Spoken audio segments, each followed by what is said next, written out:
Ellen McCay, 2025. This is a political comedy drama. I think it might be at the gubernatorial level.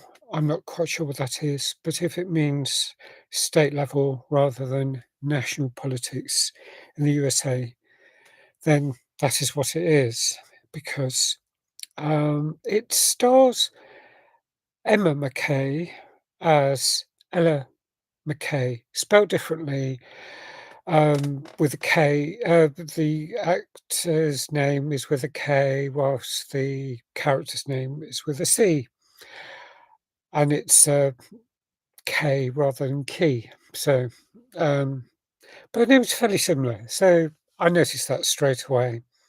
It also stars Jamie Lee Curtis as Helen McCay. That's Ella's aunt. And we find out early on um, Ella's mum is not around. So she's lost her mum, and she's, I would say, semi-estranged from her father, who is played by Woody Harrelson, and he really knows how to play characters. He's good at playing lots of characters. He's a great actor. Um, but um, her father is not exactly um, flavour of the month for, or flavour of a lifetime probably for Ella, because of the way he's a womanizer. And that's, I don't even particularly like that expression, but he he's had, it appears he's had a string of women, and that very much frustrates and annoys Ella. And there's a scene that's early on, and it's shown in the trailer, where um, Helen is in, I think it's her home, or I'm not sure where, but or some place. But Ella turns up and starts to spill all her woes, and then Helen says, "I'm just going to make things slightly worse because your father's here," and then her father starts by saying that he's met the most incredible woman in his life, and Alice storms out because she's so furious, and then he shouts after her, "I'm not counting your mum," and it's just like, it's kind of really poignant. You can feel the frustration from Ella's point of view because, of course, her mum must mean a lot, and her father is just a bit of a, I don't know what language to use on polite conversation that it is this film review channel. But he's not exactly, he's a philanderer, he's a bit of a, he's playing the field. He's a misbehavior, and he may have found someone, but he's just like, his behavior does not seem to improve. Certainly not. I won't go on into details about him in the film because there's other characters as well. One thing I that struck me when I was deciding what film to see yesterday evening was the poster for Ella McCay shows a woman, fairly young woman, mid-30s she is, and she looks like she's about to take her shoes off to run somewhere. I mean, that's what often happens. You take off your court shoes because you need to get somewhere fast, and this is it. She's often, one event after the other happens, and she has to deal with it. I mean, she is the lieutenant governor, um, and the state is not given. She's like, practically almost, I don't know if that counts as state governor, but very high up. She's been, she's looks up to Governor Bill Moore, the state governor, who's played by Albert Brooks. But he announces early on that he isn't, he's going to stand down. He's, going to stand down as governor. He's going to take a position as, on the presidential cabinet in the administration. So whichever party, and it's not clear which party, it's not clear which state, but they're in power, it seems, or about to take power. Um, and he's joining the cabinet. So he's standing down the senator, and she's in line. She's automatically going to become a senator. But there's an awkwardness about this simply because whilst she's really does due diligence, she argues the case, she's very good. Um, she seems very good at her work, but she's not exactly popular because she's a bit of a stick in the mud, that side. I mean, she cares about people, she follows procedures, um, and in the kind of, I don't know, it isn't necessarily the landscape we have now in US politics, but she is, um, she's probably, I mean, okay, I started imagining her to be a lot more like old school, um, politics like about 10 years ago, before everything started going a bit bonkers in the USA and even in the UK with Brexit and everything.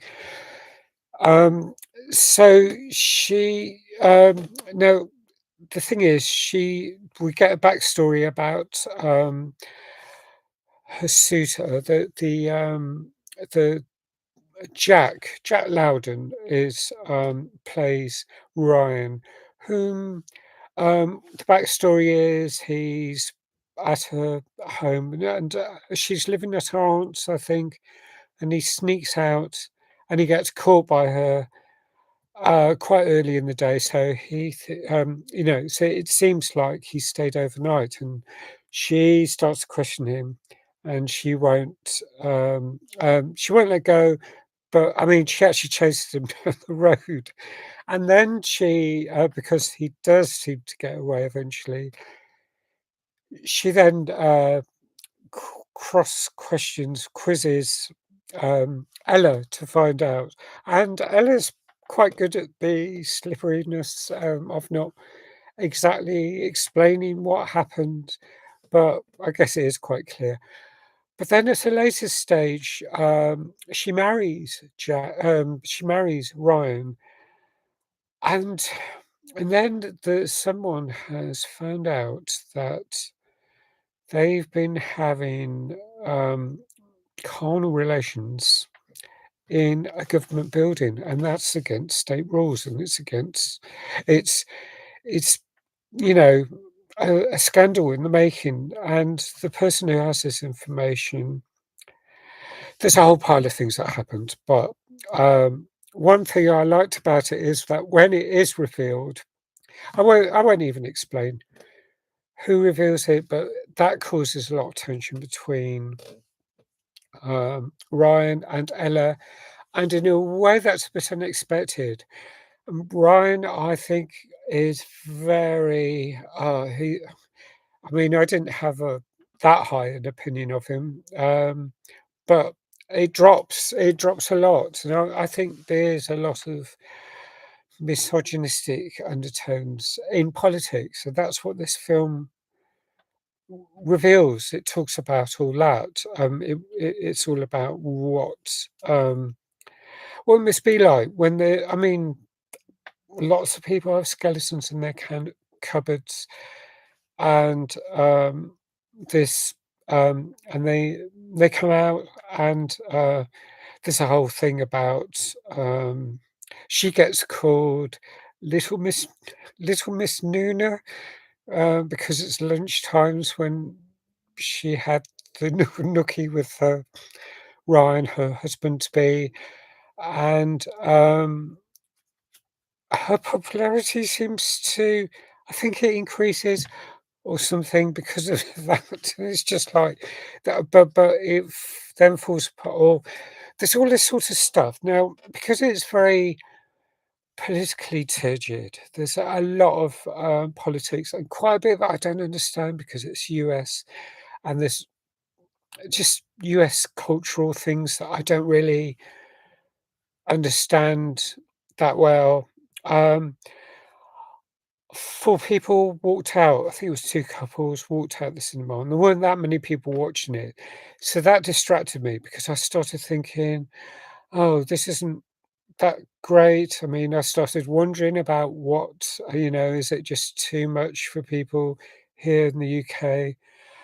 Um, there's, uh, gosh, there's there's a narrator as well. I'll mention something about her because she's like the glue that sticks together, but she reveals in the trailer as well as early on in the film that it's all about that she's going to explain the facts in this story, but she explains she isn't unbiased because she works for Ella and she's in solidarity with her.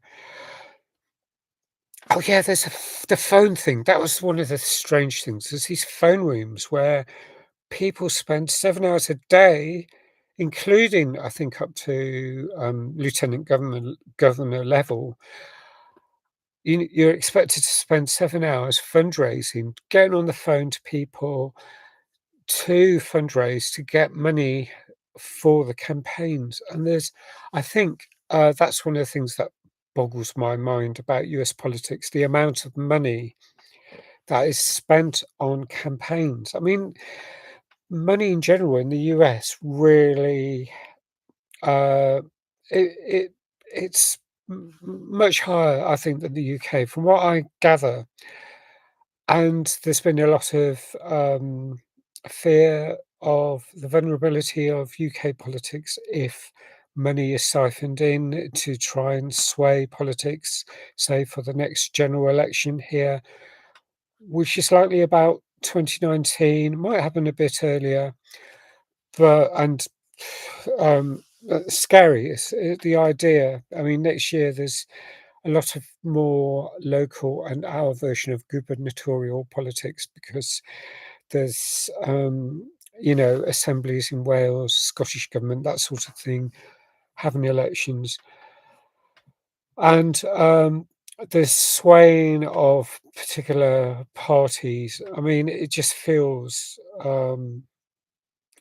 not very good, uncertain, I would say, the mid and long term politics in the UK. And it's largely influenced by what's happening in the US. So I find it fairly disturbing. So I start thinking about that during the film, and I'm trying to concentrate on what's happening. And it is interesting, and I did find how, I mean, I thought the acting was good. Both Emma McKay and Jamie Lee Curtis, and they're screaming with frustration. I mean, again, that appears in the trailer. It's it's great. Wish we could scream some more when frustrations arise in our lives, and you can on the film set, I gather. You can't in many circumstances in real. I mean, if I couldn't in a flat in London because it would worry people nearby, neighbours and all that, and I wouldn't want to draw attention. And yet, say if I go to a remote part of North Wales, I wouldn't want to scream because if someone is within earshot, maybe they'd think I needed help. So when can you scream? Maybe in a crowded street if you tell everyone around you. I don't know. Anyway, there's all these distractions, and that's the thing about this film because it's on the detail about family crisis. It's about all the trials and tribulations of politics and what people frown on and popularity and all the things that um, I don't like about politics, and yeah, it's fairly interesting to watch it when it's not real, and also when it's possibly harking back to a slightly more innocent time. I don't I'm what shall I give it? Probably about 8 out of 10. I'm thinking 7.75, but I might go for 8.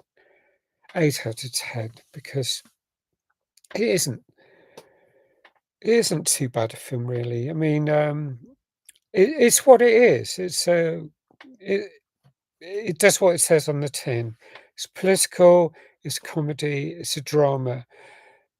Not huge amounts of comedy, a fair bit of drama, none of the thriller sort of anything like that in it, but political scandal, that's what you get in a film like this.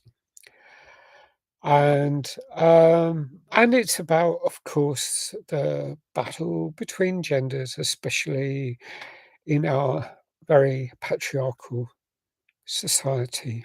There's no LGBTQIA plus angle, not much in terms of minoritized people, not much representation. I think it's filmed in Rhode Island or Louisiana is also mentioned in the credits, but as I said, it's a fairly anonymous state, so it could be anywhere. So, uh, 8 out of 10. Please let me know your thoughts. Thanks for watching. Please hit the like if you like this review. Thanks if you subscribe. Please hit the notification button. I hope to see you again soon. Bye for now.